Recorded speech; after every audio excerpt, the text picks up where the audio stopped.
hell is going on here?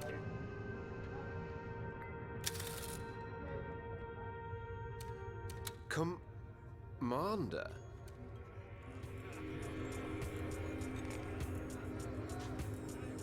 Easy does it, Commander. You're getting to be a bit delusional there.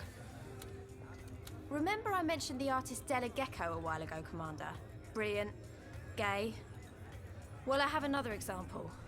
The undead sculptress Claudella, who sadly perished a short while ago because of some strange disease that sometimes plagues her kindred.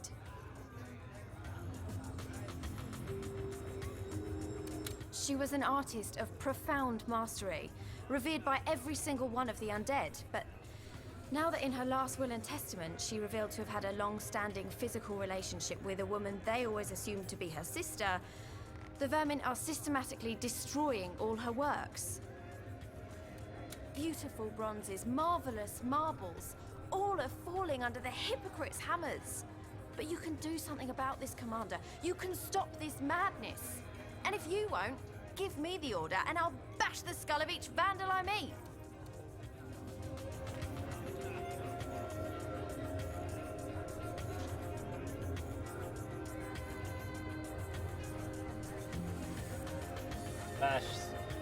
Smashing skulls.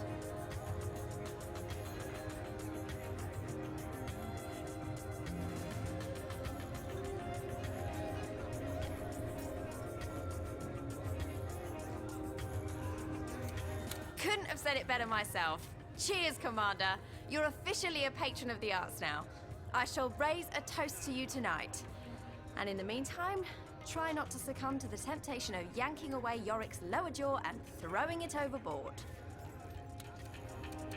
What would you inquire of me? Yes,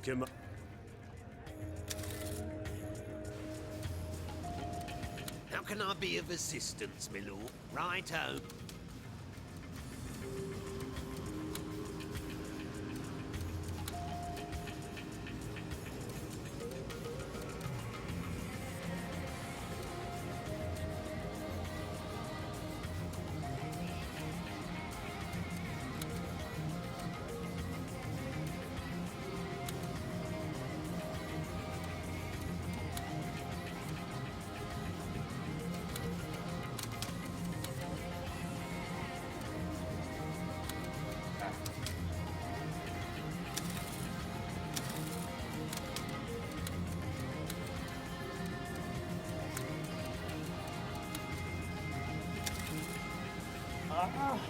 Why is my encoding so high?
help. Oh, what should I get?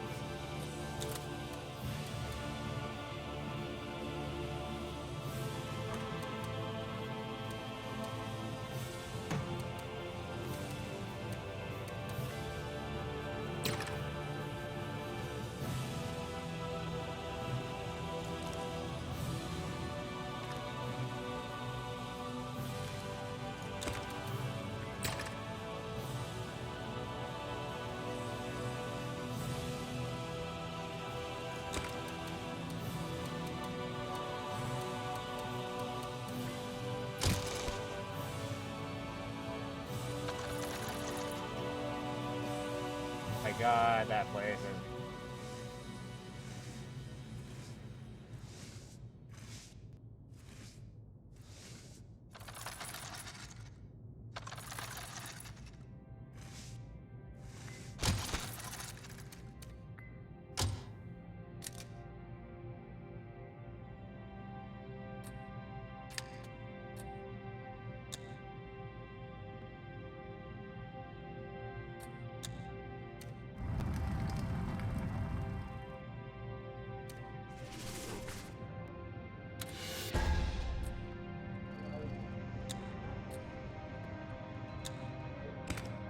You may have gone against us. You may think you have won, Commander, but you have done no such thing.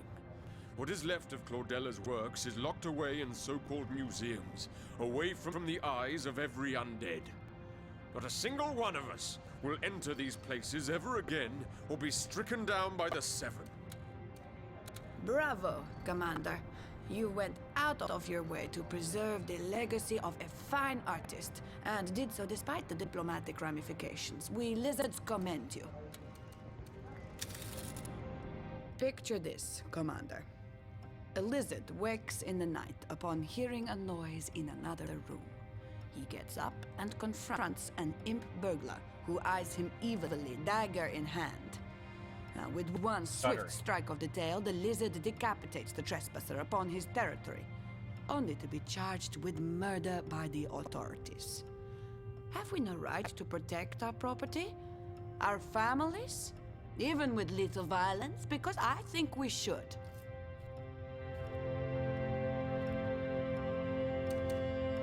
I concur with Prospera.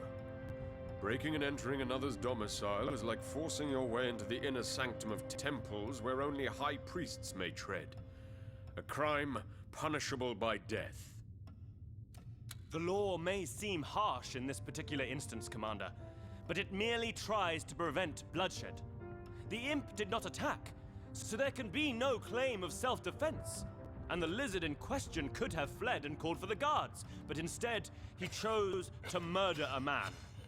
Is it not just he should answer for his deed? I keep a double-bladed axe under my pillow for just such an occasion, Commander.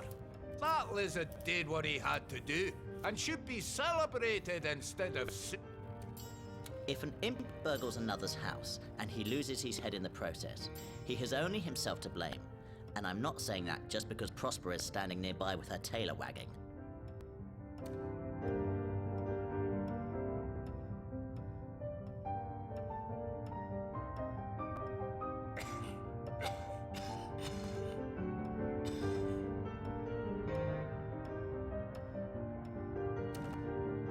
Commander, that imp might have murdered the accused and proceeded to do the same to his wife and children. If we are not even allowed to protect the ones we cherish most, what is there left to protect at all? I am sorely disappointed, Commander, but at least I know where I stand. If ever I fell a burglar, I'll just bury him in the garden and say no more. I thought I stood alone with my views today, Commander, but I'm gratified. Those who are not high priests yet enter an inner sanctum will be smitten by the Seven. But I really don't understand your decision, Commander. We could have made fortunes with lethal anti-thieving traps. Imagine what brighter morning it must be if you rise and find a dead bandit with a spike through his head. 1 foot on the stairs and bam!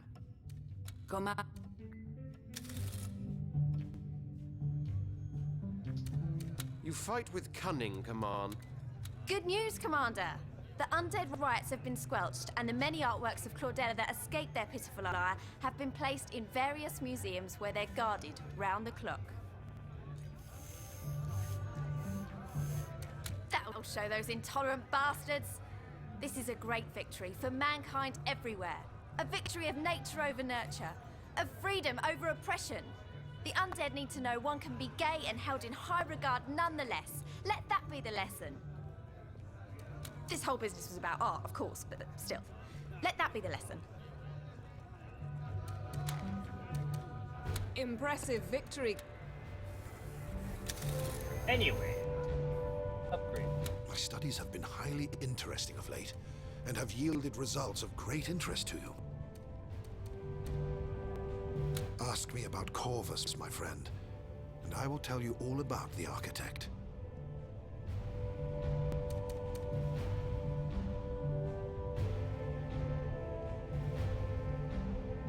Why, Corvus told me, of course. He'll tell you everything if you ask, for he relishes in the opportunity to unfold his plans, see you react when he tells you how he set in motion the ruin of the empire you gave your life for. How, in your case, he helped kill your mother. Grief, hate, anger, any emotion you betray, he'll notice and drink it in like a prize brandy. The term is pretty much self-descriptive, actually. You've talked to Grumio, haven't you? Well, there you go. The raven sings to him, he says. Shows him pretty miracles. That's just Corvus toying with him. Just like he toys with your brothers and sisters. The demon can't help itself. He invades people's minds and plays havoc with them. As long as he teaches useful things, though, he can be a blessing. Because that excitable imp down in the engineering bay would never have thought of something as outlandish as a jetpack, unless he saw it in a fantasy of the night. That much I can assure you. In a word, yes. I know the game he plays. I too have once been tempted by demonic gifts, but never have I succumbed to their attraction. He is ready to wield the greatest and most ghoulish sorcery of all, Magia Sanguinis. Foreboding words. For blood magic demands blood. Do not forget. Indeed I can. No corridor leads to the dismal vault he haunts, but enter the flames of the fireplace, and afore Corvus you shall find yourself. If you wish it. I myself, I recommend no such visit. You may, Commander, though I... Ow.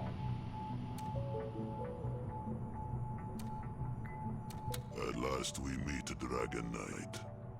Too long have I sensed your steadfast tread along my halls, like a reverberation through the spine. Too long have I heard your voice linger, like the recollection of a dream near forgotten. Too long have we been intangibly intimate without having made one another's acquaintance. I am Corvus, the Raven, the Demon. I am what makes this ship a source of inconceivable power, and unbeknownst to you, I am your greatest ally. Greater than the wizard, your generals, and your armies combined. Today we finally look one another in the eyes. Both of us relish in the promise locked within.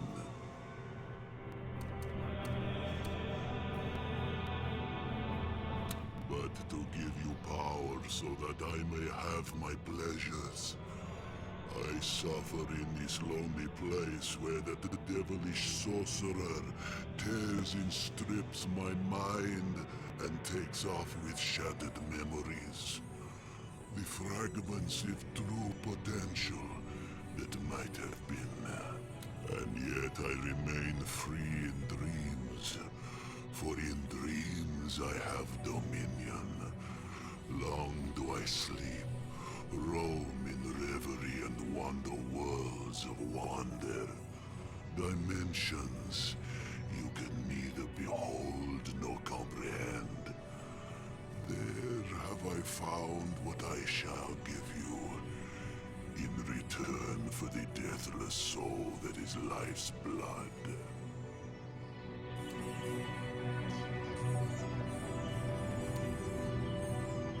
Fuck. I am but a slave now, bound by a demon's oath to serve the one that bound me. No more than an infernal genie in a rather exceptional bottle. Give me release, though, and I can claw for the things I crave. You're my ally, but you.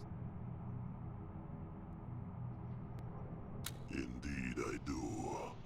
For all I desire is war. I pick no sides. I spare no creature. War, blood, dark days of death innumerable. That is what I crave. Naxos, I give nothing freely. That accursed wizard I make work for his revelations. But that fatuous imp, him I give my knowledge for free, so that he may pass it on to you. The one who will burn and battle the better for it.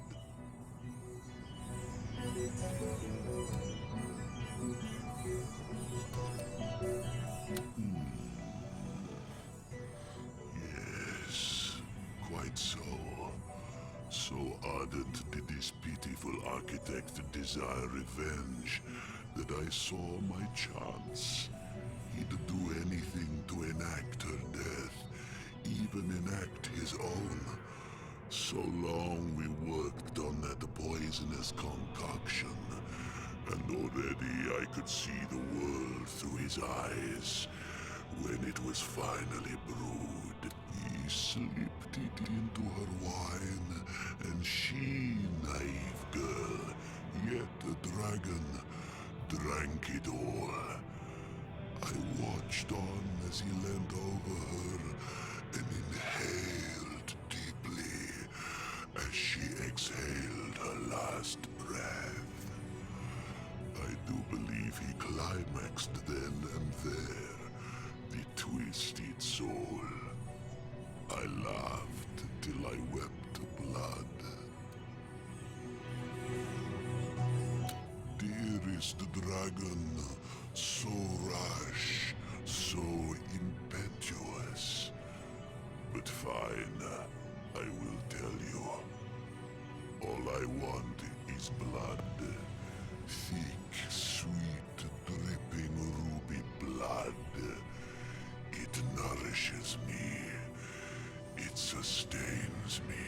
Give me lease to walk the dreams of your peoples. I devour them in sleep, and yours will be untold powers. Or perhaps you desire the affection of those whose benefit you need. If it is the dwarven favor you are after, for instance, I can attune their allegiance in a night.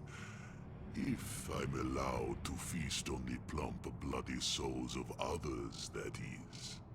And if you want to taste true power, want to experience the true richness of demonic might, you will give me your wife, dragon. Render her unto me, so she may become a blood servant, and the ruthless radiance of domination will be yours. I don't know, man.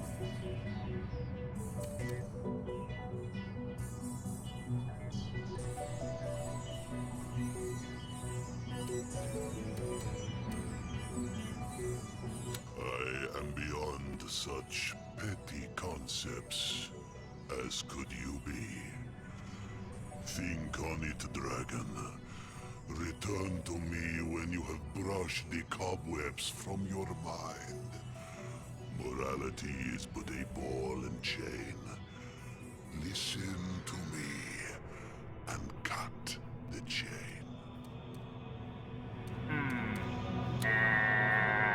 Fuck you. Each night, it is written in the stars that the dragon will... I'm not surprised. When one meets Corvus, one sees his true guise. But in dreams, he can appear as anyone or anything. No doubt Grumio sees or hears an imp girl of fantastic beauty. He has no idea a demon is toying with him. But as long as it shows him things we can use to our advantage, I see no reason to burden him with the truth. My privilege, Commander.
Alright.